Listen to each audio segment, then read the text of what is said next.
morning, everybody. I am Sayandeep Gajla, and today we were discussing about object-oriented programming language, or shortly we call it as OOPS concepts. Okay. So, what is this OOPS concepts? See, OOPS concepts is something which is introduced into Java from C and C++. So, the main reason for introducing OOPS concepts into Java is for the security purpose and storage reasons. Okay, and OOPS concepts is furtherly divided into 6 other things, and they are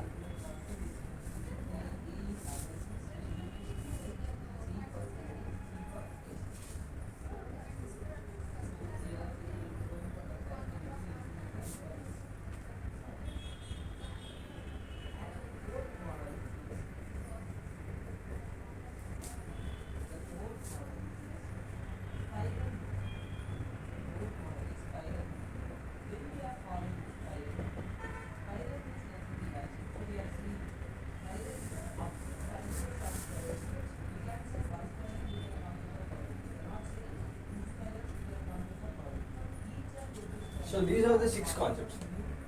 OOPS concepts is divided into class, objects, encapsulation, abstraction, inheritance, and polymorphism.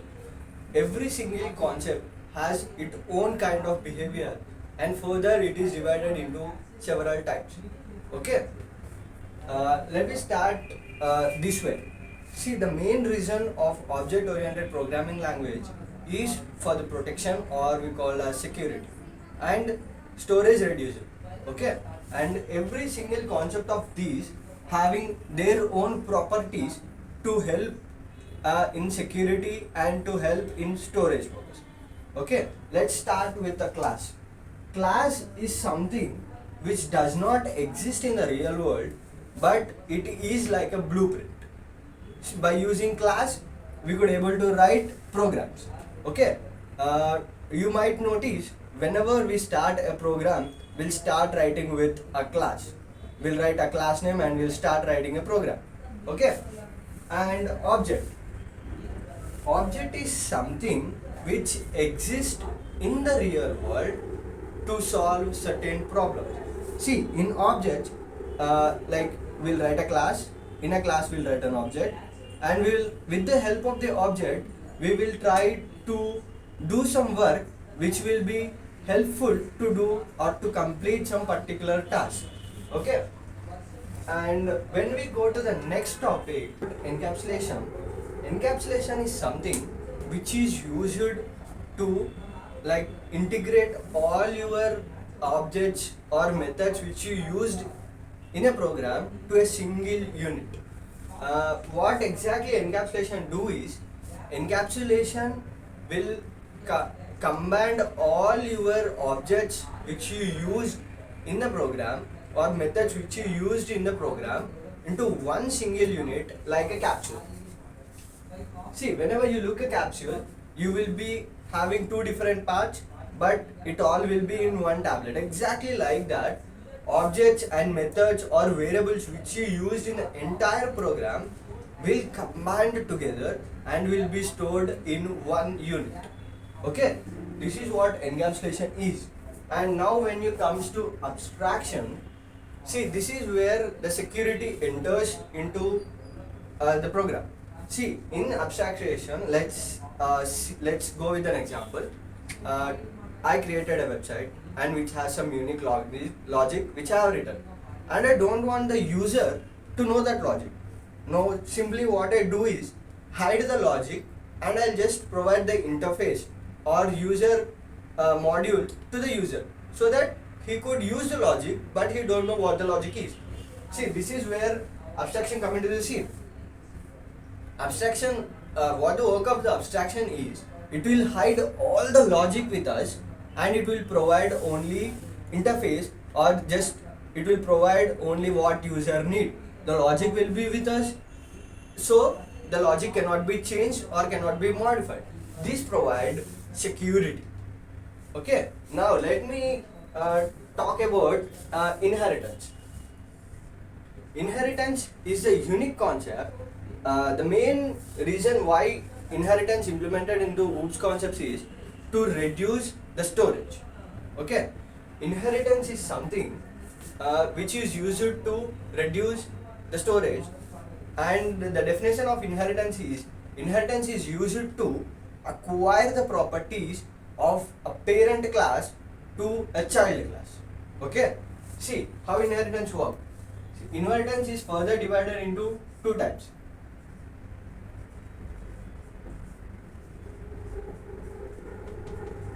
Single inheritance and multiple inheritance. Okay, so as I've earlier told you, inheritance is something which will help us to acquire the properties of a parent class. Let me simplify it like this. So if you made an object in one method and you want the same object to be called, by using inheritance we can call the same object and we use it again. Okay, so it is furtherly divided into single and multiple inheritance. Let me talk about single inheritance.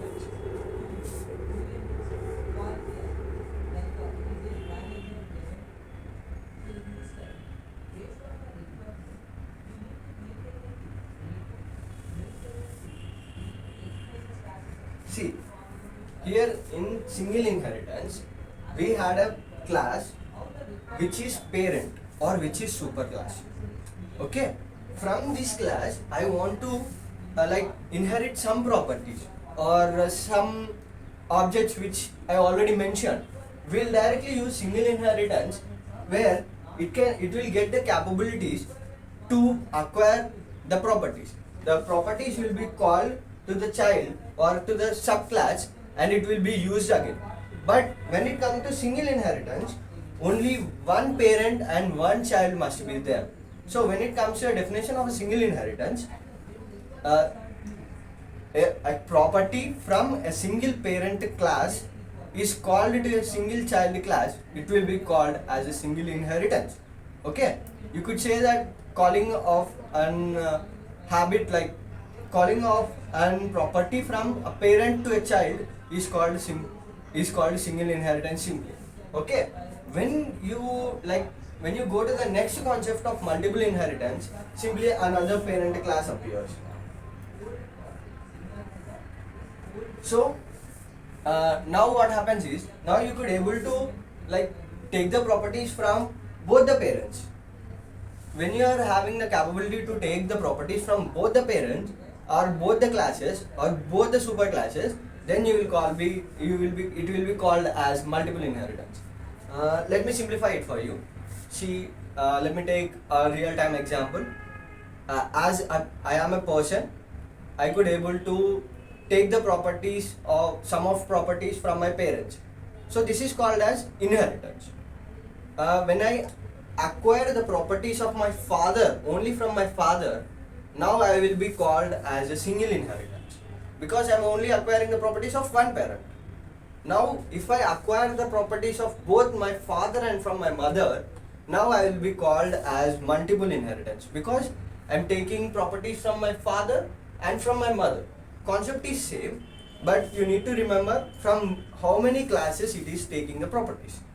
Okay, this is inheritance. And now when you go on to the last concept, polymorphism. Polymorphism means the word polymorphism is a Greek word which had two different meanings in it. Poly means many, morphism means forms. See, the word itself says I had many forms. So what it does means a variable or an object which performs multiple behavior when it is executing, then it is called as polymorphism. Okay, let me give you an example. Take a student like me and he is in the institute where he presents himself as formal or like polite or like very good way. That is his own behavior in the institute. When the same person or the same student go out of the institute and when he is with his friends and he has his own kind of behavior, the behavior will not be same with the friends. He will change his behavior. So this is called a polymorphism. having many characters or like having many kind of behaviors for a single object or for the single variable is called as a polymorphism as per the example. So further, polymorphism is divided into two types.